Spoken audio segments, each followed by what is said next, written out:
I just got back from buying a motorbike, and I didn't have like a phone holder on the motorbike.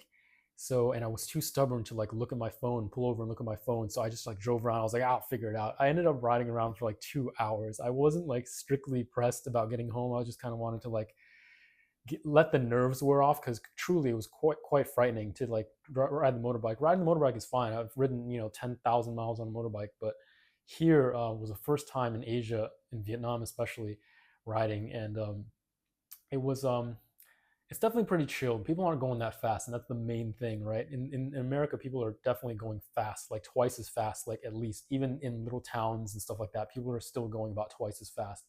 Here, super chill. Everybody. You don't really like have to look. It's the craziest thing. Like, it's a habit for me to always look over my shoulder, but here, like nobody looks. You just like avoid making really sharp movements, and if you drift, you just drift a little bit, and you just count on the person behind you, right, to pay attention. And people are just going just slow, like I said. And so it's like this not very high stakes around the city. So yeah, like nobody, a lot of people don't even have rear view mirrors on their bike. I don't have rear view mirrors on the bike. It doesn't come with like, it's straight up, it doesn't come with mirrors from the factory. But yeah, like nobody does that. Like nobody looks around their shoulder ever. You just kind of, if you need to, you move a little bit to the side and you keep going. Like, it's crazy. If you're stopped on the side of the road, people like barely look. They just go. It's just straight up. I mean, I guess it makes sense, right?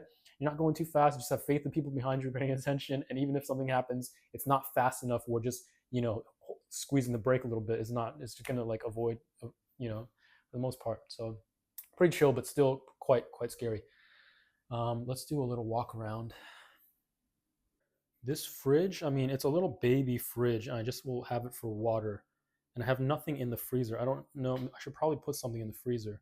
The microwave here is such a strange layout, right? Like the bathroom right here.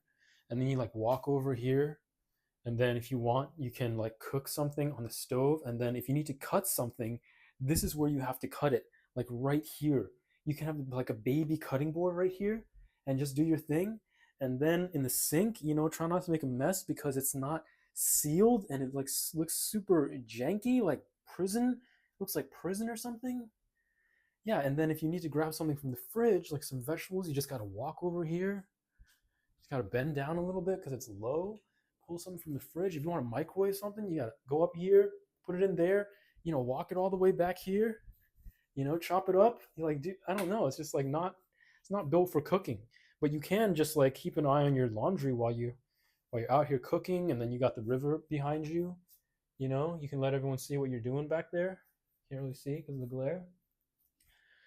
I got a fake plant. I put that up there. I should have told him to take it.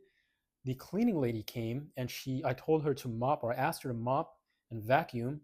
And as you can see, there's no more ants. She did a pretty good job. There's no more ants. And this is the bait that I used. It says Zietkian, and I don't really know what this says. Yeah, none of it. But it means kill ant something. Maybe that means gel or something.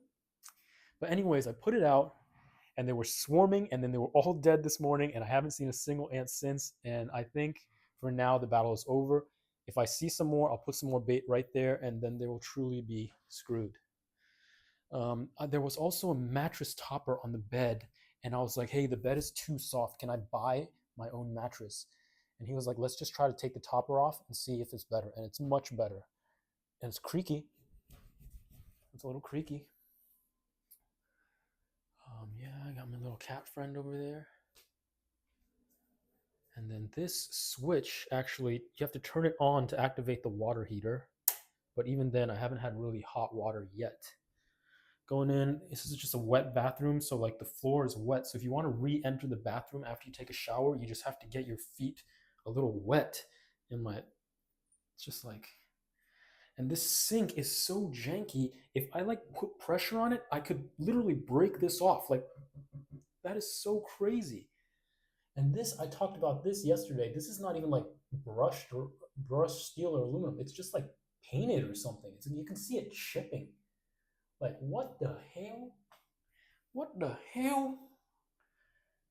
I think, yeah. So I mean, other than that, it's just going to take a little getting used to, because this is definitely a downgrade for me. And I didn't take one single day in Bangkok for granted. I loved living at that condo. That was the nicest place I've ever lived. The amenities, the office staff. Here it's kind of weird because that bottom floor is locked. And when the driver comes to deliver your package, he just calls you. And then if you're not at home, you just like miss the delivery. I'm gonna talk to the landlord about potentially giving them my code. Just be like, hey, that's blah blah blah. Just open it up. I don't think it's a problem like that. Like, what are they gonna do? Like, come back later and just like try to steal the motorbikes in the bottom room? I don't know. So we'll see how that plays out. But yeah, pretty sick motorbike. It was like just about $1,000 flat for a 2020 Honda Sonic. It has 150 cc's, which is by far the slowest motorcycle I've ever owned. But for here, for this kind of like environment, it's like a little bit better than average. So yeah, super stoked about that. I'm super stoked to be on this side again because I got lost in the city, and then there's like bridges everywhere here in Da Nang to get to the beach side. But once you're on the beach side, it's like super chill to ride around here. So I'm excited that now I don't have to rely on Grab everywhere to get around. I have my own means of transportation. I can start to explore when it's not raining. I have to buy a poncho. Everybody rides around in sandals and these ponchos, like these long ponchos. Like everybody, even like girls, like little 15, 16-year-old girls riding motorbikes. It's so crazy. I think it's like a big, I don't know how to explain it, but just the fact that you have like little kids and girls and women riding motorbikes, you see like grandmas and aunties riding motorbikes. There's something about it. As a motorcycle rider, it's just like at first it's this very scary thing because you're so exposed and like you roll on the throttle. It's much different. But here, people don't know how to drive cars for the most part. They only know the motorbike. This is second nature to them. For them, it's just like riding a bike. Even for me, when I get on a motorcycle, it's still to this day, after years of riding, it's still like, okay, this is like serious business. But for them, it's like even to a like 16-year-old girl, it's like they're not scared. They just ride it around like it's a bicycle. They like move it around. The girl that I bought my motorbike from, she was probably like 4'12". 4'12" is five feet, right? She's like 4'11", 4'10", maybe like 98 pounds, and she's like shoving this bike around the shop for me and stuff like that. It was pretty crazy. It was a good experience, but yeah, I think there is something to be said about that. Like this whole culture, just riding motorbikes. It's very interesting. But yeah, I am going to just relax now. I'm home. I'm so glad to be back in this new home of mine. And that's pretty all I have to report. We'll see if the weather's good. Today, actually, it didn't rain at all, like during my ride, which was fantastic because I didn't have a poncho. I would have been just drenched. Um, but yeah, I got a full tank of gas, and now I'm gonna eat some Vietnamese food for dinner and chill in my new apartment in Nang. All right, all right.